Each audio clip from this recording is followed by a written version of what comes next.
काफ़ी बार क्या होता है कि हम लोग जोश जोश में बड़े बड़े प्लान तो बना लेते हैं कि भाई अब से रोज़ 10 घंटे पढ़ना है, 12 घंटे पढ़ना है, एंड उसके बाद 1-2 दिन तो मुश्किल से वो चल पाता है और उसके बाद सारी हवा निकल जाती है और फिर 5 दिन तक बिल्कुल पढ़ ही नहीं पाते।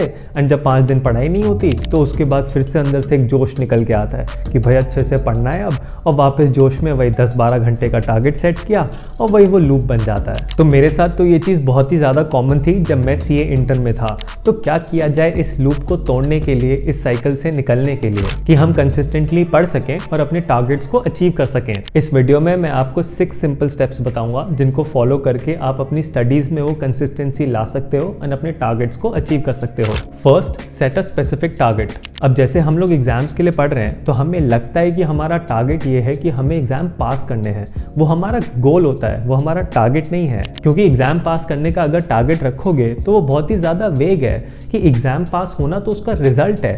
टारगेट ये होना चाहिए कि सब्जेक्ट वाइज आपके कितने मार्क्स आएंगे। एंड ये गलती मैंने करी थी CA इंटर में, जब मैं ये सोचता था कि मेरा टारगेट है एग्जाम पास करना, बट एग्जाम पास करना तो गोल था और पास होना तो रिजल्ट है। जो मेरा टारगेट है वो ये है कि मुझे लेटेस्ट से कॉस्ट में 60+ लाने हैं, टैक्स में 50+ लाने हैं, तो वो होना चाहिए आपका target. So starting from today एक काम करो, जो भी आपके सब्जेक्ट्स हैं, आप बोथ ग्रुप्स दे रहे हो या सिंगल ग्रुप दे रहे हो, जो भी सब्जेक्ट्स हैं आप उनकी एक लिस्ट बनाओ एंड उसके आगे मार्क्स लिखो कि कितने मार्क्स आप चाहते हो सब्जेक्ट में। सो डिपेंडिंग कि वो सब्जेक्ट आपका स्ट्रेंथ है या आपकी वीकनेस है, उस हिसाब से उसको मार्क्स दो, सो दैट तुम्हें पता हो कि हाँ मैं इतने मार्क्स मुझे चाहिए, एंड देन वो आपका टारगेट बनता है। और इससे एक फायदा ये भी होता है कि आप विजुअलाइज कर पाते हो, आप देख पाते हो कि यार अगर मेरे इतने आ जाएं तो मुझे कैसा लगेगा, एंड देन वो फीलिंग आपको मोटिवेट भी करती है। Second, create a schedule. एक बहुत ही सिंपल सी बात है कि मेरा रूटीन तुम फॉलो नहीं कर सकते एंड तुम्हारा रूटीन मैं फॉलो नहीं कर सकता।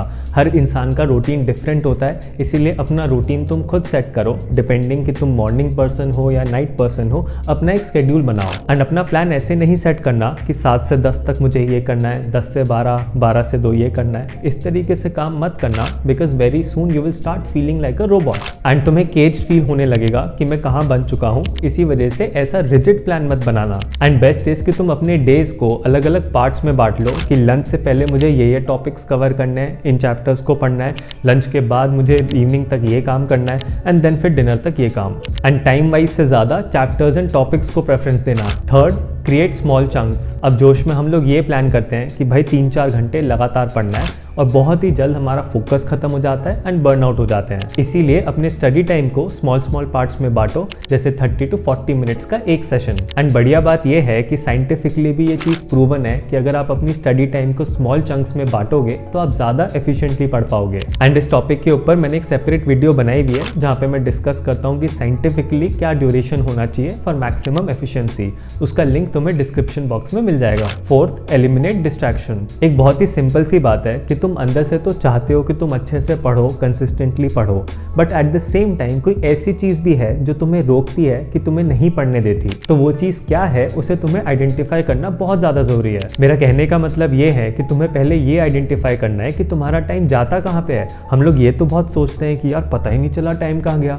वो जो पता नहीं चला टाइम कहाँ गया, पहले उस चीज़ का पता लगाओ एंड देन जो भी चीज़ तुमने आइडेंटिफाई करी है कि तुम्हारा सबसे ज़्यादा टाइम इस चीज़ में जाता है, जैसे फॉर एग्जाम्पल फ़ोन हो गया या दोस्तों के साथ घूमना फिरना या जो भी, तो उसे एलिमिनेट करो या उसे कम करो। एंड मोस्ट कॉमनली हर किसी के लिए उनका फ़ोन ही होता है जो सबसे बड़ा सोर्स ऑफ डिस्ट्रैक्शन होता है। तो कोई ये नहीं कह रहा है कि भाई पूरे दिन अपना फ़ोन अलमारी में रख दो, फेंक दो उसको, ऐसा कोई नहीं कह रहा है। हालांकि ये करते हो तो भी बहुत अच्छी बात है, बट एटलीस्ट पढ़ाई के टाइम पे उसको अलग रख दो। एंड जब तुम in small chunks of time के लिए अपने फ़ोन को अलग रख दोगे, उस एडिक्शन को ब्रेक करोगे, तो अंदर से तुम्हें भी बहुत अच्छा लगेगा, बहुत पॉजिटिव फील होगा, जो एक्चुअली तुम्हें मोटिवेट कर देगा कि भाई और मुझे अच्छे से पढ़ना है। And if you want me to make a video कि कैसे टाइम को ट्रैक करना है एंड उन डिस्ट्रैक्शंस को एलिमिनेट करना है, then let me know in the comments down below. Fifth, take a break. जब हम जोश में पढ़ते हैं ना, तब एक और चीज़ होती है कि हम लोग ब्रेक नहीं लेते। हम लोग ये सोचते हैं कि यार मैंने तो कुछ पढ़ा ही नहीं है अभी तक और मैं ब्रेक कैसे ले सकता हूँ, अभी 3-4 घंटे पढ़ना ही पढ़ना है,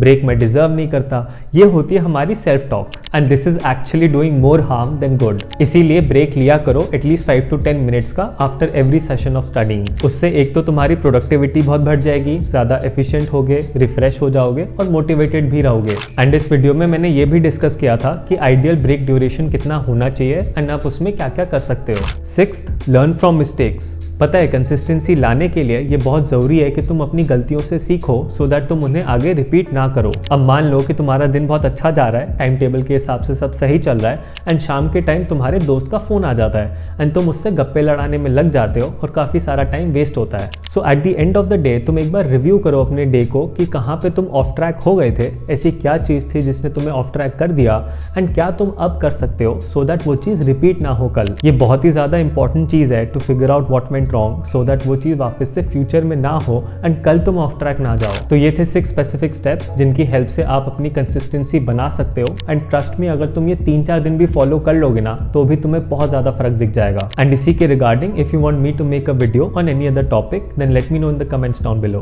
बाकी मैं आपको मिलता रहूंगा इसी चैनल पे every Thursday and Sunday. You take care, have a nice day.